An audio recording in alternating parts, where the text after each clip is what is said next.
Hello Bama fans! This year of 2025 could be complicated for DeBoer, especially for Bama critics. What will things be like after the Michigan loss? Before the news, subscribe to the channel to receive more Bama news. DeBoer faces a challenging moment in his career as Alabama football coach, and this is no surprise to those who follow the intensity of the Tuscaloosa program. Alabama is not only a giant in college football, but a true fortress of expectations. When a coach arrives to replace a legend like Nick Saban, every detail of the performance, every loss, and even every rumor can be amplified. And that is exactly what DeBoer is experiencing right now, with ESPN's publication questioning his stability in the position before even completing 2 years. Comments from ESPN's Adam Rittenberg suggest growing pressure on DeBoer. Despite being a celebrated pick after an impressive run in Washington, his first season at Alabama has been marked by inconsistencies and frustrating moments. A 9-4 record and a recent bitter loss to Michigan in the ReliaQuest Bowl are not acceptable results for a program that has grown accustomed to competing for national titles on an annual basis. But is it fair to place the blame solely on DeBoer's shoulders when he is dealing with the daunting task of rebuilding the team for a new era? It's important to consider the context. DeBoer took over after 17 years under Saban, an era marked by absolute dominance and a deeply ingrained culture of excellence.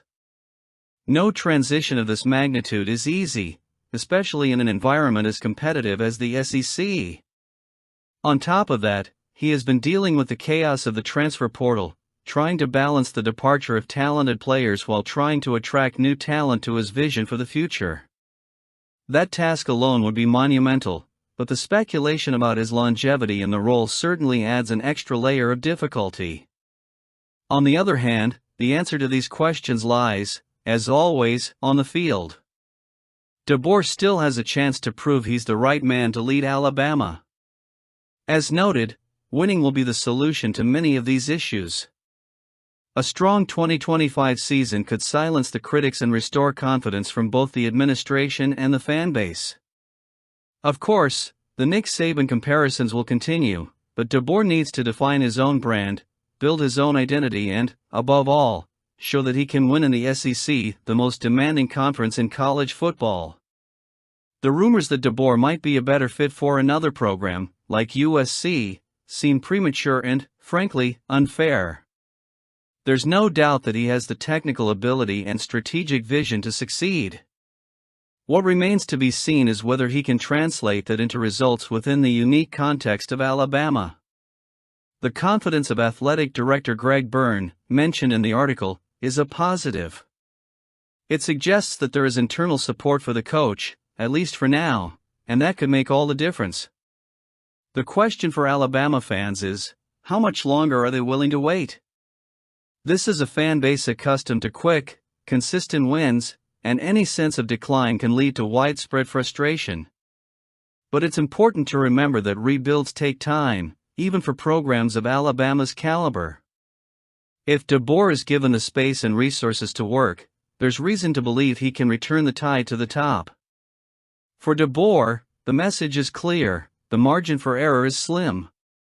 He needs to convince not only the fans, but also the players and recruits that he's the right coach for Alabama. His second season will be crucial, and each game will be a test of his adaptability and resilience. If he can overcome the challenges and demonstrate that he can lead Alabama successfully, the narrative could change quickly. For now, the pressure is on, but the story is still being written. So, will you, the fan, expect a new Bama or a new coach? I want to hear your thoughts at the end. Alabama football could be on the verge of an interesting turn of events with the possibility of Ryan Grubb, the former Seahawks offensive coordinator and DeBoer's right-hand man in Washington, joining the program in Tuscaloosa. Grubb's firing in Seattle after just one season has sparked much discussion about his ability and how he might fit into a potential reunion with DeBoer at the Crimson Tide. His passionate defense of Seahawks quarterback Geno Smith only underscores the potential Grubb could bring to the Alabama team. Smith was vocal in his praise of Grubb, calling him an excellent coordinator and highlighting his ability to lead a group. According to Smith, even through the ups and downs of an inaugural season, Grubb demonstrated tactical vision and passion for the game, helping develop the quarterback and implementing a promising offensive system. That positive outlook is an important statement, especially for a coordinator who may face criticism for underwhelming results in Seattle.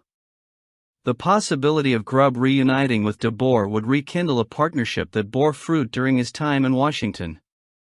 Alabama, currently under scrutiny on several fronts, including the inconsistent performance of its first season with DeBoer, could benefit from the arrival of a familiar and reliable name.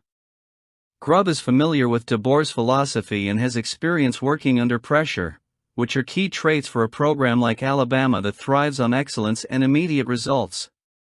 In addition, there is speculation that offensive line coach Scott Huff, who also worked with Grubb in Seattle, could follow a similar path if he were to be let go by the Seahawks. This duo could bring important synergy to the Crimson Tide's offensive system, contributing to a much-needed rebuild and continuing DeBoer's work. However, the family factor that has kept Grubb away from Tuscaloosa in the past may still be a barrier. It remains to be seen whether the current circumstances, combined with the opportunity to work with DeBoer again, can change that scenario. For Alabama, this move has broader implications. In addition to bolstering the coaching staff, it sends a clear message: the program is willing to make strategic adjustments to ensure success. With questions growing about DeBoer's ability to maintain the Crimson Tide's standard, Grubb's arrival could represent a key piece of the puzzle. His offensive expertise and public endorsement from players like Geno Smith indicate that he is not only a coach with good ideas, but also a leader capable of inspiring and molding talent. Grubb's potential hire also reflects Alabama's need to adapt quickly to the changing landscape of college football, including the use of the transfer portal and competitive recruiting. With Grubb and, potentially, Huff, DeBoer would have a coaching staff with professional experience at the team's disposal, something that could be a significant advantage in preparing players for the challenges of the SEC.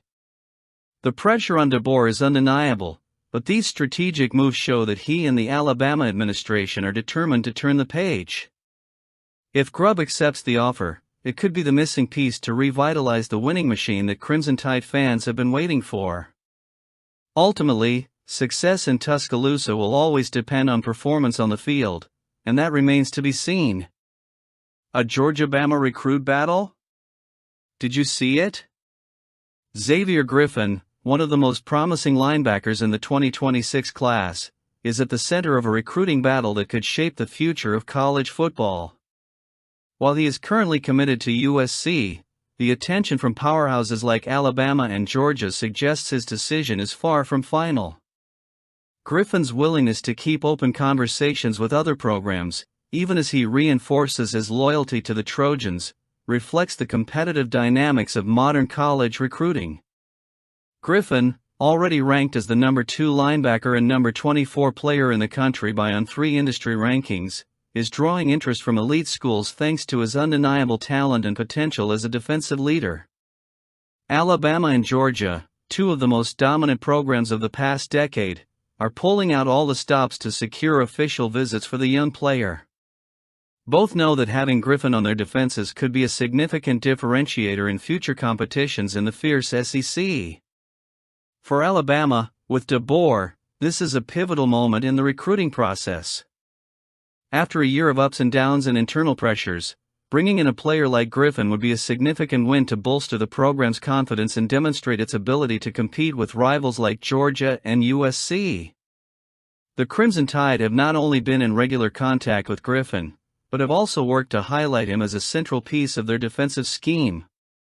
Alabama's track record of developing NFL talent is a powerful asset, something that will weigh heavily on any recruit with ambitions to reach the next level. Georgia, led by Kirby Smart, has gone to great lengths to attract Griffin, a native of the state. Coach Glenn Schumann, renowned for his ability to develop linebackers, has been in charge of communicating with Griffin, highlighting not only his athletic potential but also the unique environment in Athens. The local connection and the Bulldogs' recent success make Georgia a highly attractive option, especially considering Griffin's family proximity. Despite the enticements from Alabama and Georgia, Griffin has remained vocal about his allegiance to USC. He praises the development provided by head coach Lincoln Riley and the coaching staff, and mentions the allure of Los Angeles and the program's potential to build something special. However, Griffin also makes it clear that he will be taking visits to other programs, showing that he is open to exploring options before making a final decision. For Alabama, this is a golden opportunity. Securing Griffin is not only about bolstering the defensive roster, but also about sending a message to the college football scene. The Crimson Tide is still a relentless recruiting force, capable of attracting top talent even in times of transition. Griffin would be an impactful addition to DeBoer's defense, which is in the process of rebuilding after an inconsistent season. With the Navy All-American Bowl approaching, where Griffin will be present, the next few weeks will be decisive for the linebacker's future. This event will provide a showcase for his talent and will undoubtedly intensify the efforts of programs like Alabama and Georgia to convince him to reconsider his commitment. While USC continues to lead the race, time is on Alabama and Georgia's side. Until Griffin signs his national commitment letter, nothing is guaranteed. For the Crimson Tide, securing official visits and continuing to push will be key. And Bama's tradition could play a role, but could he land at Bama? This guy probably disappointed Bama fans, but let's move on.